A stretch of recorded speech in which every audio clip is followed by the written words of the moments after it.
I was willing to entertain a lot of this go green stuff for a while. But the moment you come out and say, Joe Biden says he wants to get us off fossil fuels. He says it was part of his campaign when he ran for president.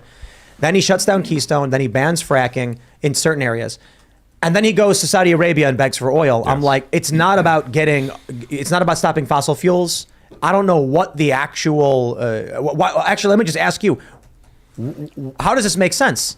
That we got to stop using fossil fuels, and then he hurts the United States, and then goes over to Saudi Arabia and begs them to keep up production so we can keep getting fossil fuels. What's the reasoning?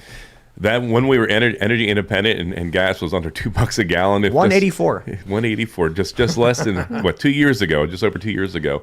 And now we're begging the Saudis and even go to the Venezuelans and kind of winking and nodding to the Iranians. Are you kidding me? And exporting our wealth over to these foreign countries who aren't really that friendly. I mean, we have a good relation with the Saudis because of necessity, because who's around them, and it's a rough neighborhood. But United States ought to be energy independent, and that's one thing. This is the age of governors. I'm glad you've brought other candidates on the show here. Pennsylvania could lead the way in making America energy independent once again. Why do you think it is that they're advocating for no energy independence at home while begging others for energy? I mean, do we just not understand, or is it just...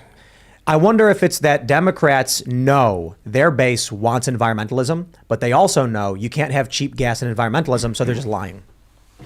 I think it's exactly that. I think they're driven by a gross ideology here that's making life harder and more expensive than the working class people the Democrats claim they represent. Hey, yeah. Let me jump to this story real quick. We're after the Daily Wire. But just really quick before doing that, they got to build back better somehow. What better way than to destroy the previous version of it? And I really wanted to ask you a question, Doug, because the Biden administration has specifically stopped domestic energy exploration and production.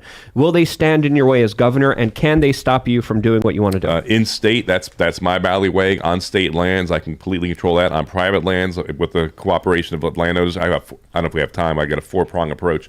It's called the Pennsylvania Energy Independence Act. It's not a gimmick. It's actually, I developed this with the energy sector. And of course, we want to do it responsibly. We want to do it cleanly. We don't want our trout being killed and poisoning our land. Obviously, we don't want cancer-causing agents.